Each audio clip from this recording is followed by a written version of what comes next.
রাধে রাধে সকলকে। আশা করি সবাই ভালো আছেন, সুস্থ আছেন, আনন্দে আছেন এবং পজিটিভ মাইন্ডসেটে আছেন। 21 দিনের আমরা যে একটা লাইফ চেঞ্জিং চ্যালেঞ্জ নিয়ে চলছি, তার আজকে নবম দিন। এই নবম দিনে আমরা একটা আলাদা ধরনের অ্যাক্টিভিটি করব। এতদিন আমরা মাইন্ড এবং ফিজিক্যাল দুটো দিক নিয়েই চলছি। আজকেও আমরা যে অ্যাক্টিভিটিটা করব সেটা আমাদের মাইন্ডের উপরে, মাইন্ডসেটের উপরেই কাজ করব। সেটা হলো আমাদের ডেইলি লাইফ নিয়ে কাজ করব। ডেইলি লাইফে যে সমস্ত জিনিসগুলো আমাদের বেশি বদার করে, যে সমস্ত জিনিসগুলো নিয়ে আমরা বেশি ভাবি এবং নেগেটিভ হয়ে যাই, সেই সমস্ত জিনিসগুলোকে আমাদের লাইফ থেকে একদম হটিয়ে দেব। সেই সমস্ত জিনিসে আমরা ফোকাস করবই না, একদম ফারাক পড়বে না আমাদের লাইফে। তো আমরা যারা ম্যানিফেস্টেশন করি, আমরা যারা চাইছি আমাদের কোনো ইচ্ছা পূর্ণ হয়ে যাক, আমরা চাইছি আমাদের লাইফে ভালোবাসা আসুক, আকর্ষণ আসুক, আমাদের লাইফে টাকা আসুক, আমাদের লাইফে গ্রোথ আসুক, কিন্তু হচ্ছে না। কেন হচ্ছে না? কারণ আপনার ভাইব্রেশন লেভেল হাই নেই, লো আছে, আপনার এনার্জি লেভেল লো। এই জন্যই আমরা ম্যানিফেস্টেশনের একটা রুল আপনাদের জানা দরকার। আমরা সেই সমস্ত জিনিসকে আকর্ষণ করি না বা সেই সমস্ত ইচ্ছা আমাদের পূর্ণ হয় না যেটা আমরা চাই।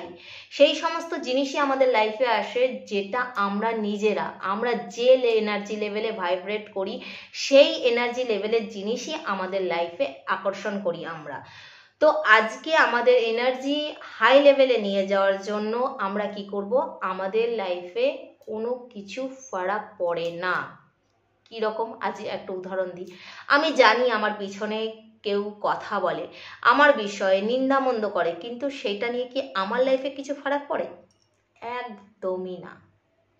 আমার কোনো প্রিয়জন অনেক দিন হয়ে গেল আমার খোঁজ নিচ্ছে না, ফোন করছে না, তার জন্য কি আমার লাইফে কিছু ফারাক পড়ে? একদমই না। কেউ আমাকে গালিগালাজ করে, বাজে কথা বলে আমার বিষয়ে, তাতে কি আমার লাইফে কিছু ফারাক পড়ে? একদমই না। আমি সেজেগুজে কোথাও গেলাম, সেই বিষয়ে আমাকে কেউ টিটকিরি মারলো, কি আমাকে নিয়ে হাসি ঠাট্টা করলো, সেই বিষয়ে আমার লাইফে কিছু ফারাক পড়ে? একদমই না। তো এই সমস্ত ছোট ছোট জিনিসগুলোকে আমাদের লাইফে একদমই বদার করব না। আমাকে কে কি বললো, কে কি করলো আমার সঙ্গে কেউ কথা বলছে না, তাতে আমার কি কিছু ফারাক পড়ে?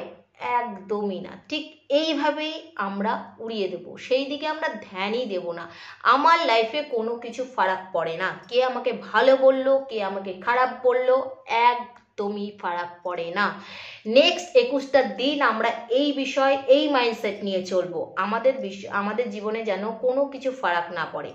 এতদিন আমরা মেন্টাল লেভেলে হার্ট হয়েছি, ইমোশনালি হার্ট হয়েছি, দুঃখ পেয়েছি, কষ্ট পেয়েছি। কেন পেয়েছি? কারণ এই সমস্ত জিনিসগুলো আমাদের বদার করে। আমরা এই জিনিসগুলোকে বেশি ফোকাস দিয়ে রেখেছিলাম, বেশি আগলে রেখেছিলাম, কে আমার সম্বন্ধে কি বলছে, কেন বলছে, এই সমস্ত বেশি ভেবেছি, তার জন্য আমরা হার্ট হয়েছি। আজ থেকে এই সমস্ত জিনিসগুলো আমাদের লাইফে একদমই বদার করে না, ফারাকই পড়ে না আমাদের লাইফে। দেখবেন এই মাইন্ডসেটে যদি আপনি চলেন, 21 দিন নয়, 1 সপ্তাহ পরেই আপনি আপনার এনার্জি লেভেল দেখবেন অনেক অনেক অনেক হাই হয়ে গেছে। আমাকে বলতে হবে না, নিজেদের মধ্যে নিজেরাই দেখতে পাবেন কত চেঞ্জ চলে এসছে। তারপরে দেখবেন আপনি অটোমেটিক্যালি যা চাইছেন, যে সমস্ত জিনিসগুলো অনেক দিন ধরে চাইছিলেন আমার লাইফে হোক, সেইগুলো অটোমেটিক্যালি হওয়া শুরু হবে। কোনো পার্সন, কাউকে চাইছিলেন সে আমার লাইফে আসুক, সে আমাকে ভালোবাসুক, অটোমেটিক্যালি আসবে। চাইছিলেন টাকা পয়সা আসুক, এমনিই আসবে। যদি চাইছিলেন আমার লাইফে খুশি আসুক, এমনিতেই আসবে। এছাড়া আপনি লাইফে যে এরিয়া চাইছিলেন আমার হিল হয়ে যাক, চাইছিলেন আমার বিউটি এনহ্যান্স হোক, আমার শারীরিক যে কন্ডিশন আছে সেটা আরও ভালো হোক, অটোমেটিক্যালি সব ভালো হয়ে যাবে। তো মেইন রুলস হলো আমাদের এনার্জি লেভেলকে হাই করতে হবে। তো এই দিক দিয়ে সবাই ভাববেন এবং অবশ্যই কাজ করবেন। আজ থেকে জীবনে কোনো কিছু ফারাক পড়াবেন না। দেখবেন নিজের মধ্যে চেঞ্জ আপনি নিজেই আনতে পারবেন। তো ভালো থাকবেন, সুস্থ থাকবেন, আনন্দে থাকবেন। অবশ্যই অ্যাক্টিভিটিগুলোকে করবেন এবং আমার পাশে থাকবেন। রাধে রাধে।